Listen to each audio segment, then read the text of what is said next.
नमस्कार, आप देख रहे हैं न्यूज 18। मैं हूं आपके साथ मेनका चौधरी और हरिद्वार महाकुंभ का आज दूसरा शाही स्नान है। प्रशासन ने इसके लिए सभी तैयारियां पूरी कर ली हैं। अखाड़ों का शाही स्नान सुबह 10:15 पर शुरू होगा। कोविड प्रोटोकॉल का यहां पर पालन किया जा रहा है, लिहाजा कई पुख्ता इंतजाम भी कोविड के मद्देनजर किए गए हैं। हरिद्वार महाकुंभ में आज दूसरा शाही स्नान है। सोमवती अमावस्या पर होने वाले इस शाही स्नान को लेकर तमाम तैयारियां पूरी कर ली गई हैं। मान्यता है कि सोमवती अमावस्या व्रत कार्यों के साथ भगवान विष्णु लक्ष्मी की पूजा करने के लिए महत्वपूर्ण होती है। सोमवती अमावस्या पर स्नान करने से 12 गुना ज्यादा फल मिलता है, इसलिए आज बड़ी तादाद में श्रद्धालुओं की भीड़ उमड़ने की उम्मीद है।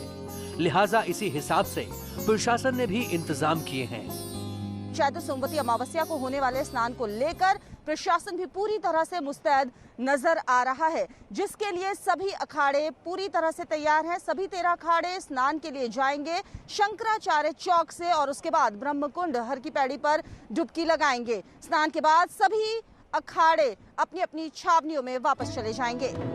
शाही स्नान को लेकर तमाम अखाड़े तैयार हैं और सभी अखाड़ों के स्नान का वक्त तय कर दिया गया है। सुबह 10:15 पर शाही स्नान की शुरुआत होगी। इसके बाद धीरे धीरे अपनी बारी पर अखाड़ों के संत गंगा में आस्था की डुबकी लगाएंगे। कुंभ में इस बार कोविड को लेकर काफी सतर्कता बरती जा रही है, लिहाजा कुंभ में आने वाले श्रद्धालुओं के लिए कोरोना नेगेटिव रिपोर्ट लाना जरूरी किया गया है। शाही स्नान को लेकर लोगों का मूवमेंट जहां तेज हो गया है, वहीं पुलिस प्रशासन भी चौकसी में नजर आ रहा है। हर आने जाने वाले पर कड़ी नजर यहां पर रखी जा रही है। आरटीपीसीआर की रिपोर्ट्स लोग लेकर आए, इस पर भी खास तौर पर फोकस। पुलिस प्रशासन, आर्मी के जवान हर चेक पोस्ट से लेकर चौक चौराहों पर नजर आ रहे हैं। आज होने वाले शाही स्नान में सुबह 7 बजे के बाद आम श्रद्धालु हर की पैड़ी के घाटों पर डुबकी नहीं लगा पाएंगे। हर की पैड़ी पर सिर्फ अखाड़ों के संतों का स्नान होगा। बाहरी राज्यों से आने वाले श्रद्धालुओं को पार्किंग के नजदीक बने घाटों पर ही स्नान करवाया जाएगा। प्रशासन ने सुरक्षा व्यवस्था के भी चाक चौबंद इंतजाम किए हैं।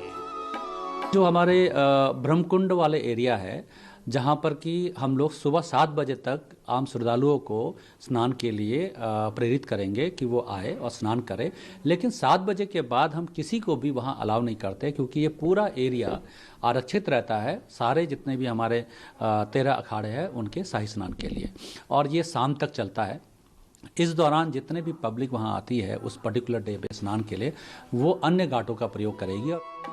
कुंभ में होने वाला शाही स्नान हमेशा से बेहद अहम माना जाता रहा है, लिहाजा इस बार भी साधु संतों के साथ साथ आम श्रद्धालुओं में भी काफी उत्साह है। हरिद्वार से न्यूज 18 के लिए पुलकित शुक्ला के साथ भारती सकलानी की रिपोर्ट। तो आज के दिन, आज के खास स्नान पर 13 अखाड़ों के संत तो स्नान करते ही हैं, बड़ी संख्या में श्रद्धालु भी पहुंचते हैं, लेकिन उनके लिए व्यवस्था दूसरे घाटों पर की जाती है। हमारे सहयोगी अलग अलग घाटों से इस वक्त हमारे साथ मौजूद हैं। भारती सकलानी हर की पैड़ी से है, शैलेंद्र नेगी निरंजनी अखाड़ा से है। शैलेंद्र के पास सबसे पहले चलेंगे। शैलेंद्र, दिखाएं जरा, 7 बज चुके हैं सुबह के, तो जाहिर सी बात है अब पूरे घाट को खाली कराया गया होगा। क्या नजारा वहां पर देखने को मिल रहा है निरंजनी अखाड़ा में?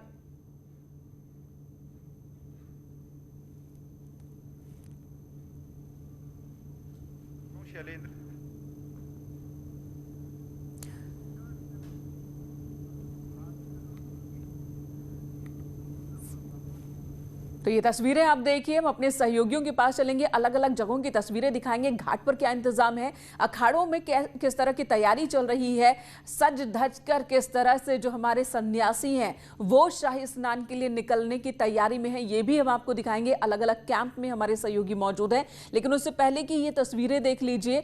घाटों पर शाही स्नान की अगर हम बात करें, हफ्ते भर पहले से ही प्रशासन ने इसके इंतजाम पर बैठकें शुरू कर दी थी। इसके लिए खास इंतजाम किए गए। 13 अखाड़ों के साधु संत सन्यासी नागा शाही स्नान के मौके पर स्नान करते हैं, गंगा में पवित्र आस्था की डुबकी लगाते हैं। बड़ी संख्या में पूरे देश से लोग भी पहुंचते हैं आज के दिन। हालांकि कोरोना एक महामारी हमारे सामने एक बहुत बड़ी समस्या है और इसे लेकर भी खास इंतजाम किए गए हैं। भारती सकलानी इस वक्त हमारे साथ जुड़ गई हैं। भारती का रुख कर लेंगे। भारती, आप किस जगह पर मौजूद हैं और वहां की तस्वीर दिखाइए।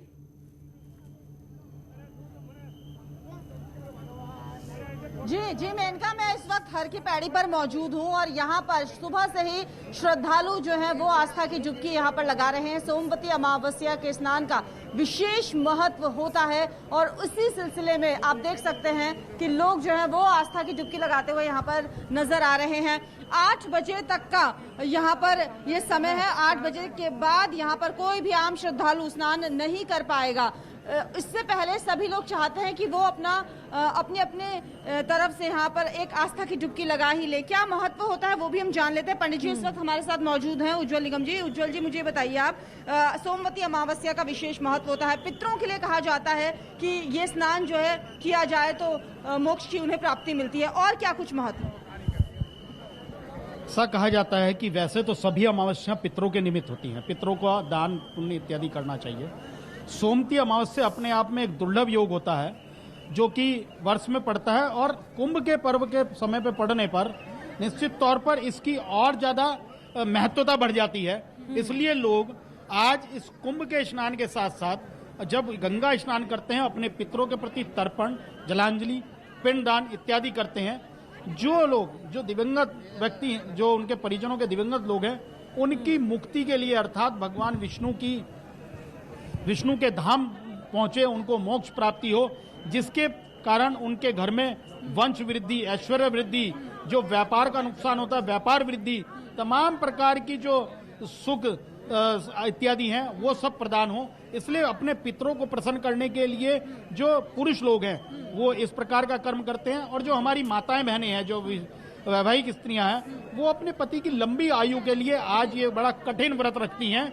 और पीपल के वृक्ष की परिक्रमा के साथ साथ एक पति प्रयाण स्त्री सोना धोबिन और एक ब्राह्मणी की, ये अपने आप में एक विशेष प्रकार का वो होता है कि ब्राह्मणी जो है एक धोबिन, जिसको हमारे समाज में थोड़ा द्वयम दर्जे का दिया जाता है, उस धोबिन का आशीर्वाद से उस ब्राह्मणी के पति की आयु बढ़ती है। इसलिए भगवान शिव की पूजा के साथ साथ इस प्रकार की भी पूजा वो लोग करती हैं। ऐसा कहा जाता है अश्वमेघ सहस्त्राणी वाजपेय शतानी च लक्षम प्रदक्षिणा भूमे कुंभ स्नानेन तत्फलम, अर्थात 1000 अश्वमेघ यज्ञ, 100 वाजपेय यज्ञ एवं 1 लाख बार इस प्रकृति की परिक्रमा करने पर जो पुण्य मिलता है वो कुंभ के दिन में एक बार स्नान करने मात्र से मिलता है। वजह है मेनका कि लोग जो है वो आस्था की डुबकी लगाने के लिए यहाँ पर आ रहे हैं। और मैं थोड़ा सा हर की पैड़ी के बारे में भी यहाँ पर बता दूं, ब्रह्मकुंड में इस वक्त आप देख सकते हैं तस्वीरें कि लोग जो है वो लगा रहे हैं आस्था की डुबकी, और ये पूरी तैयारी सुबह 4 बजे से ही चल रही थी। जब बिल्कुल सुबह 4 बजे से यहाँ पर आस्था की डुबकी लगाते लोग नजर आ रहे हैं, लेकिन अब से थोड़ी देर के बाद ये घाट खाली करा लिए जाएंगे, क्योंकि अखाड़े आएंगे यहाँ पर, अखाड़ों के साधु संत आएंगे और बारी बारी से अलग अलग समय अलग अलग अखाड़ों के लिए निर्धारित है और सज धज कर आएंगे। और ये दिखाने के लिए इस वक्त शैलेंद्र नेगी निरंजनी अखाड़ा कैंप से हमारे साथ मौजूद है। शैलेंद्र, वहां पर शाही स्नान को लेकर किस तरह की तैयारी हो रही है, ये तस्वीर हमारे दर्शकों तक पहुंचाए।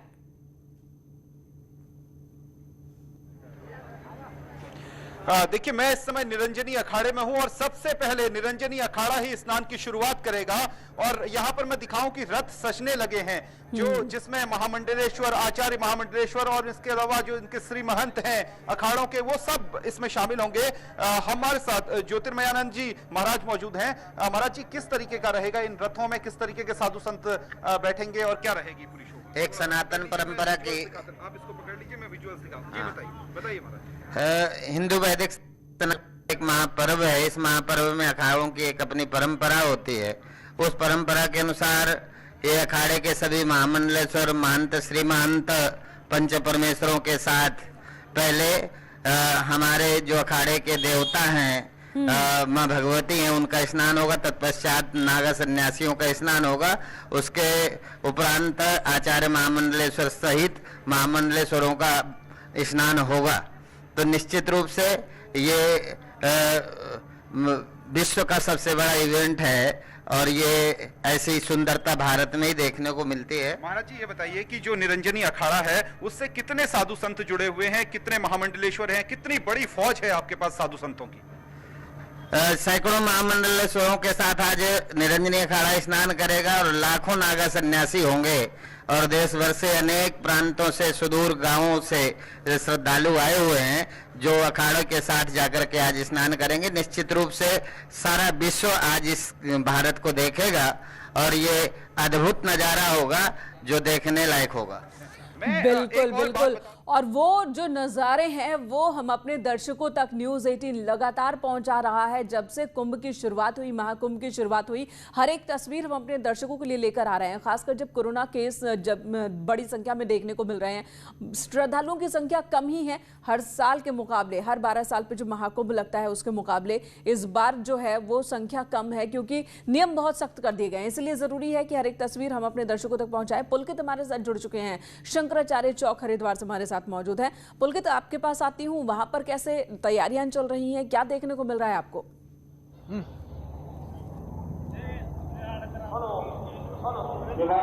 देखिए, मैं इस वक्त शंकराचार्य चौक पर मौजूद हूँ और ये वो मार्ग है जहाँ पर जितने भी अखाड़े हैं जिनकी पेशवाइयाँ हैं वो यहाँ से होकर गुजरेंगी। सभी अखाड़े अपने अपने समय पर यहाँ शंकराचार्य चौक पर पहुँचेंगे और उसके बाद वो हर की पैड़ी के ब्रह्मकुंड की ओर यहाँ से रुख करेंगे। इस वक्त मैं शंकराचार्य पर मौजूद हूँ और मैं दिखाना चाहूँगा कि इस तरह से यहाँ पर जो सुरक्षा व्यवस्था है उसको एकदम पुख्ता किया गया है।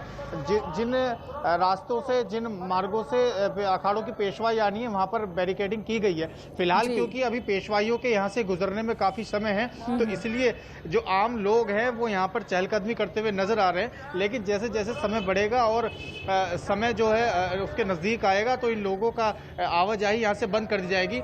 सबसे पहले निरंजनी अखाड़े को हर की पैड़ी के लिए रवाना होना है। 8:30 बजे का समय है जब वो अपने कैंप से वहाँ से रवाना होंगे और उसके बाद वो यहाँ पर पहुंचेंगे और यहीं से वो हर की पैड़ी के लिए पहुंचेंगे। तो फिलहाल यहाँ पर नजारा जो है देखा जा सकता है, काफी बिल्कुल और शांत यहाँ पर नजर आ रहा है और बिल्कुल भी चहलकदमी यहाँ पर जो वाहन है वो उनको प्रवेश नहीं दिया जा रहा है। जी पुल गए, तो वाहनों के प्रवेश पर पाबंदी लगा दी गई है। आम लोग हैं, इक्का दुक्का श्रद्धालु हैं जो नजर आ रहे हैं, लेकिन बहुत जल्द ये पूरा इलाका खाली करा लिया जाएगा अखाड़ों के साधु संतों के लिए जो कि शाही स्नान के मौके पर स्नान के लिए पहुंचने वाले हैं। धन्यवाद आप तीनों का। तस्वीरें हमारे दर्शकों तक पहुंच। समाजवादी पार्टी के अध्यक्ष अखिलेश यादव ने हरिद्वार में साधु संतों से मुलाकात की और मां गंगा की पूजा अर्चना की। इस दौरान अखिलेश यादव ने शंकराचार्य स्वरूपानंद सरस्वती के उत्तराधिकारी स्वामी अविमुक्तेश्वरानंद से लाठीचार्ज के मामले में माफी मांगी। आपको बता दें, सितंबर 2015 का मसला है जब वाराणसी में गणेश प्रतिमा विसर्जन के दौरान साधु संतों पर लाठीचार्ज हुआ था। उस वक्त अखिलेश यादव यूपी के मुख्यमंत्री थे। उसी घटना को लेकर अखिलेश यादव ने साधु संतों से माफी मांगी।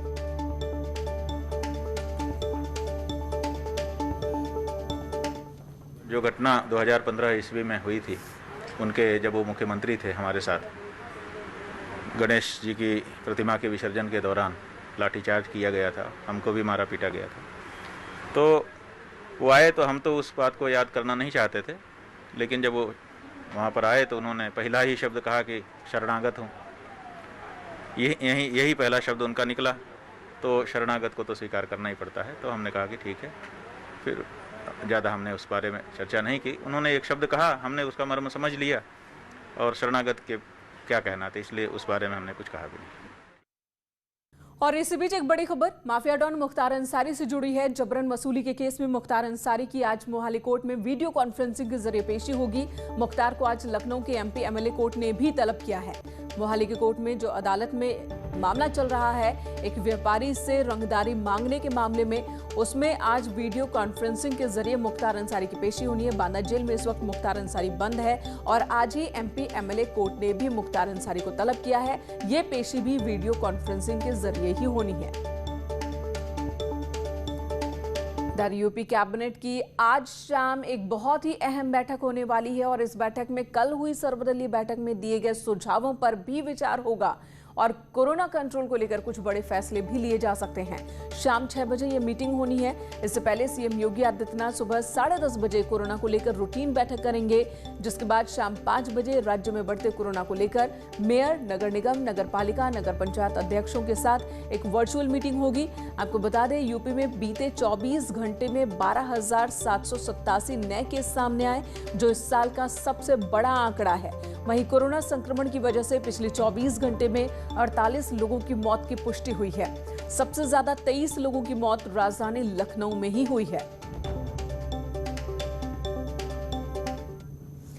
और इस वक्त एक और बड़ी खबर कन्नौज से, जहां पर चुनावी रंजिश में बीजेपी नेता को गोली मार दी गई। एसपी उम्मीदवार पर हमले का आरोप लगा है। बीजेपी नेता जिन पर हमला हुआ है, गोली मारी गई उन्हें, और आरोप लगा है समाजवादी पार्टी के उम्मीदवार पर कि उन्होंने ही ये हमला करवाया है। चुनावी रंजिश में निशाना बनाया गया बीजेपी नेता को, जिनकी हालत गंभीर बताई जा रही है। कानपुर रेफर किया गया है इन्हें। एसपी उम्मीदवार पर हमले का आरोप लगा है।